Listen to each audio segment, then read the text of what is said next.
Hi students, today we are going to discuss about the chapter crop production and management. Before that I have made one short video on this chapter. You have seen, I thought that you have seen this video also, that video also. So let us move to the chapter. Myself Vivek Sarjan, teaching you science subject. So let us go to the chapter. So in this chapter we are going to see about the different types of crops and agricultural practices. So in this lesson, somewhat introductory part is there. We have learned that all living organisms require food. Plants can make their food themselves. You can recall how green plants synthesize their own food. Green plants synthesize their own food, but other animals can't produce their own food. But only green plants can produce their own food. Animals, including humans, cannot make their own food. Okay. So where do animals get their food from? Animals get their food from plants. Okay. So, but first of all, why do we have to eat food? Why do we have to eat food? Okay. So you already know that energy from the food is utilized by organism for carrying out their various body functions such as digestion, respiration, and excretion. For animals, energy is required for the different day-to-day activities such as respiration, digestion, and excretion. These are the different processes which are maintained by our body with the requirement of energy. So we get our food from plants or animals or both. We get the food from plants or animals or both. We have already seen that herbivores, omnivores, and carnivores. So the animal which eat only plant products or grass things, they are known as herbivorous. So omnivorous, carnivorous, you know that one. So just I have repeated that one before classes also. So in this chapter we are going to see agriculture practice also. So crop means what? When plants of same kind are cultivated at one place on a large scale, it is called as a crop. So once again I will repeat. So the definition of crop is when plants of same kind. So when the plants of same kind are cultivated, are grown at the one place on a large scale, it is called as a crop.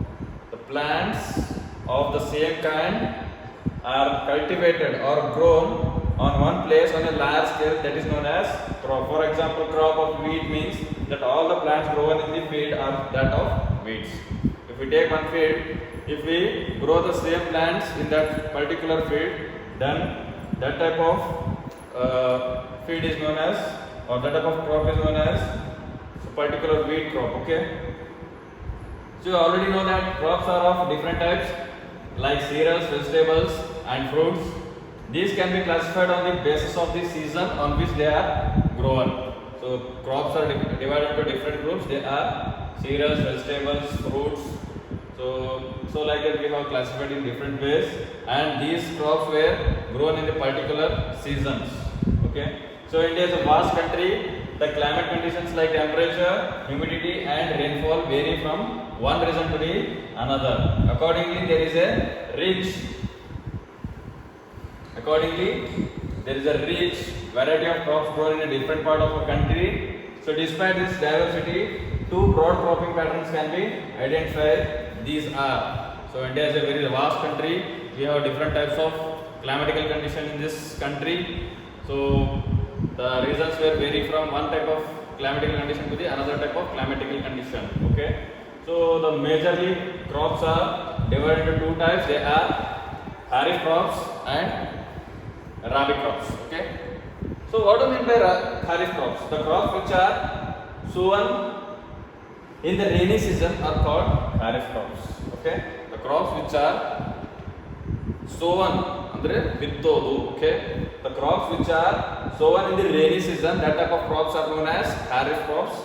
The rainy season in India is generally from June to September. The rainy season will start from June to and it will end to the September. Okay. In that period of time, whichever the crops we are growing on, so that type of crops are known as kharif crops. For example, for the kharif crops are paddy, maize, soybean, groundnut, and cotton. These are example for the kharif crops. Once again I will repeat, kharif crop means what? The crops which are grown in the rainy season, that type of crops are known as kharif crops. So the rainy season in India will vary from June to September.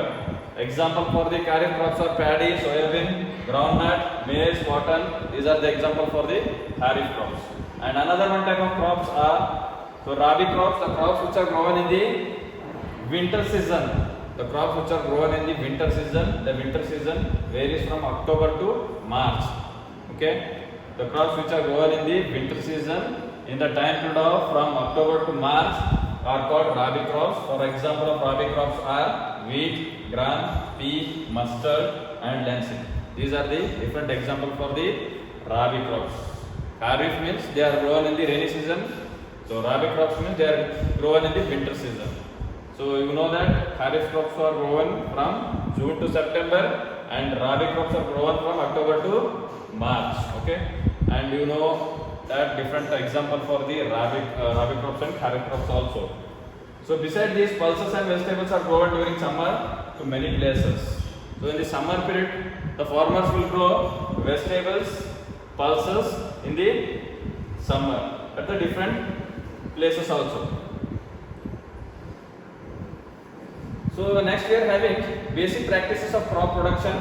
What are the basic practices?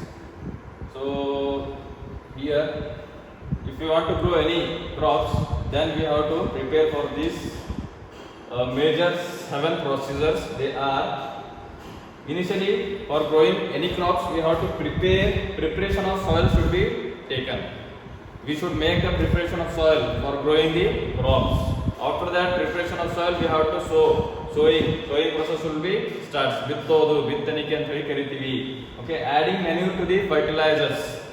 So adding manure and fertilizers to the crops. Okay, so for well development of crops, we are going to add manure and fertilizers to the crops.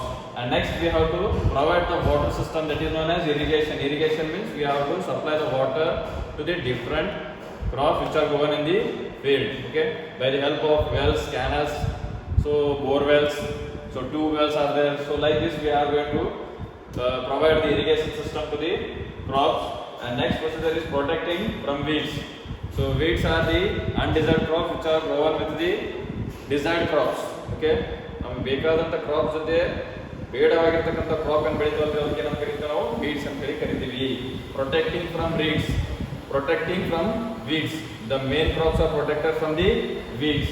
And next is harvesting process. When the crops are totally completely developed, at that stage we are going to harvest the crops. And last stage, that is storage of crops should be taken place. So in this chapter we are going to study these 7 things in detail.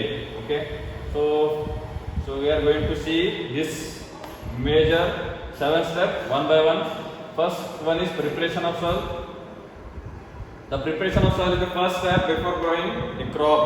Before going to the crops, we have to prepare the soil for the crops. One of the most important tasks in agriculture is to turn the soil and loosen it. One of the most important tasks, that is turning the soil and loosening the soil.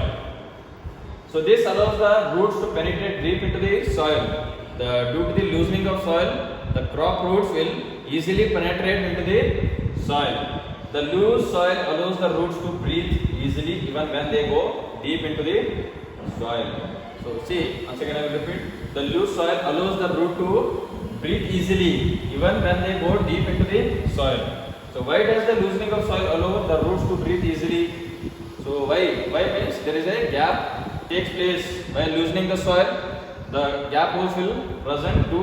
Through that gap holes, the air will pass easily and the plants will breathe easily by that holes. The loosened soil helps in the growth of earthworms and microbes present in the soil. This loosened soil will help for the development of microorganisms such as earthworm, so red worms, tapeworms. Like this we are having the different types of worms, microorganisms in our soil. They are well developed by the help of loosening of soil. These organisms are friends of the farmer since they further turn and loosen the soil and add humus to it. So these earthworms are said to be as the friend of farmers. They add humus to the soil and it will use the more crop production. But why the soil needs to be turned and loosened? You have learned in the previous classes that soil contains minerals, water, air and some living organisms. In addition, dead plants and animals get decomposed by soil organism. So see, why we should turn and loosen the soil means, so soil contains minerals, vitamins, proteins, air, water, living organisms. In addition to that, so dead plants and animals also present in the soil. In this way, various nutrients in the dead organisms are released back into the soil. These nutrients are again absorbed by the plants. So in this way, dead plants and dead animals are mixed with the soil, and that nutrients are once again absorbed by the plants. Since only a few centimeters of the topsoil of this support plant growth, turning and loosening of the soil brings the nutrient-rich soil to the top, so that plants can use these nutrients. By easily by using the soil. Okay. So next we are having the process of loosening and turning the soil is called tilling or plugging. Okay. The process of loosening and turning of the soil is known as tilling or plugging. Okay. So this can be done by the help of this device. You can see the device. So by these sharp heads, they will plug it. Okay, and the soil will be loosened. Okay, this is the beam which will give the support to this one ox or bulls, and this one is plug shift, and this one is plug share. This sharp head is known as plug share. Okay, so by this device we can loosen the soil easily. Okay, so plugging or tilling means the loosening or turning the soil is known as plugging or tilling. We know that. So plug is a being used since ancient times for tilling the soil, adding fertilizers to the crops, removing the weeds and turning the soil. So this plug is used for using from many of the years. This is used for plugging or loosening, and removal of weeds should be done by this plug only, and turning the soil also done by the help of plug only. Okay. This is made by the wood and drawn by the pair of bulls and other animals also, like horses and camels also. They will pull this one plugging. Okay. So it contains a strong triangular iron strip called plug share. This main part of the plug is long log of the wood which is called as plug shaft. This is the handle at one end of this shaft, and the other end is attached to the beam which is placed on the bull's neck. The one pair of the bulls and the men can easily operate the plug. You have seen in the figure also. Okay. So like this, the plugging takes place in the field. So this is all about the preparation of soil and loosening of soil, turning of soil, tilling, plugging, plug. So this is the first step which we have to take care during the agriculture practices. So this is all about the today class. We will see in the next class for our upcoming session. Okay, for the upcoming details I will give in the next session. Thank you guys. If you have any doubts in this chapter, please comment in the comment box. I will give the solution for your doubts. Thank you. Have a nice day. Take care. Bye.